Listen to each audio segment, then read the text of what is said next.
Hey guys, how you doing? So Dan from Trading with Dan here.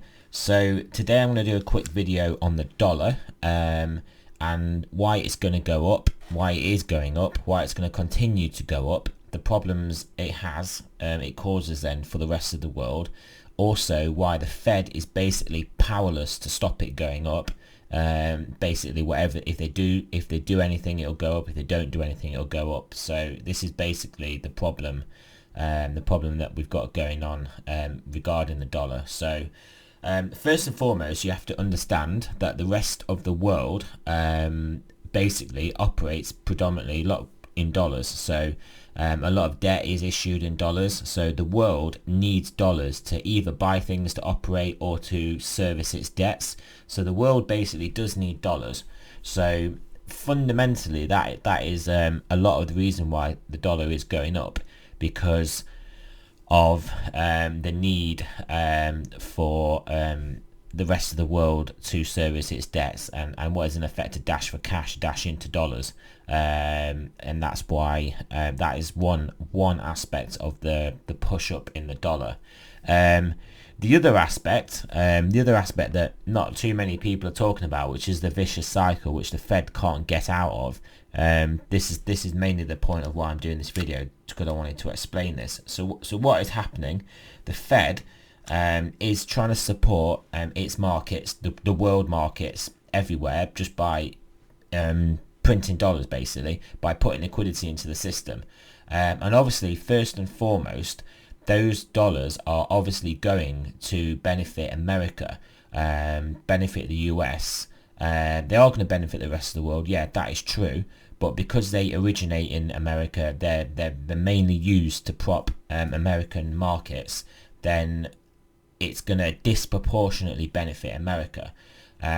So what happens is then not only the rest of the liquidity problems I told you with dollars around the rest of the world, not only that issue, but the fact that then holding assets in other parts of the world, in other currencies, in other countries, become a lot less attractive than holding assets in the US, because obviously the Fed, based in the US, the American Central Bank, is propping up the markets, and obviously America is going to be propped up better than the rest of the world.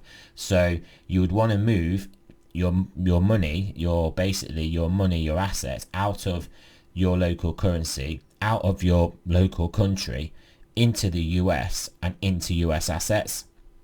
So what that does, that obviously you sell your assets, you sell your currency, you then buy dollars, and therein lies the problem. That buying of dollars, converting into US dollars to then buy US assets to put in American markets, is what is also driving up the dollar. So the Fed can then decide, right, so now I need to print more dollars because I need to devalue this currency, I need to devalue the dollar because it's too strong, and the cycle then repeats. So obviously the American markets are then going to go up stronger relative to the rest of the world, and the dollar is then going to go up as the rest of the world then puts its money into America. I mean, it's basically it's a Ludwig von Mises, who is one of the founders of Austrian school economics. It's what's known as a crack-up boom. So it's basically all the money flying into the only place, and then that place will eventually obviously something will have to happen to it. So and another analogy is like when the Titanic is sinking, the back of the boat actually went up. So it's not sinking, it's not going down, it's going up, but it's only going down up because the front end is sinking and going down and is underwater, and eventually then the back end, the only place where you can hide on the ship whilst it's sinking, is then going to sink also. So that's another good analogy for basically what is going on. So what does this mean for the Fed? I mean, so the Fed has to decide whether it's going to stop doing all the QE, stop doing all the money printing, in which case again the rest of the world is going to suffer more than America. So the rest of the world is then still going to have to then put their money into American assets, or it's going to have to keep printing, in which case America's gonna do, American assets, dollar denominated assets are gonna do better relative than the rest of the world again also.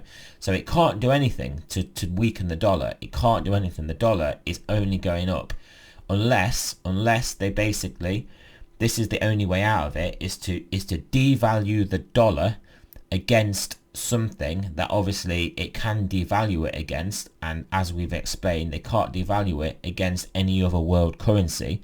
So gold is a currency. Gold is not a commodity. Gold is a currency. It's a form of money. It's a value transfer. It's value store.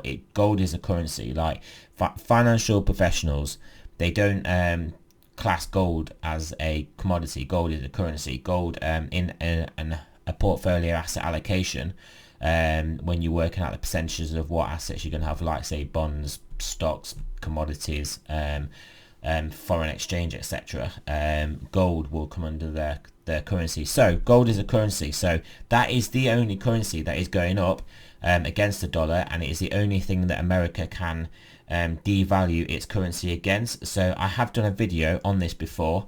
It will be it will flash up at the end of the video, but yeah, I've done a video on this before. They can only, their only option will be going forwards, I don't know when this will be, whether it be this year, next year, how quickly things get bad, then that is their only option, to devalue the dollar against something they can devalue against, i.e. gold. So that's what we've got coming, guys.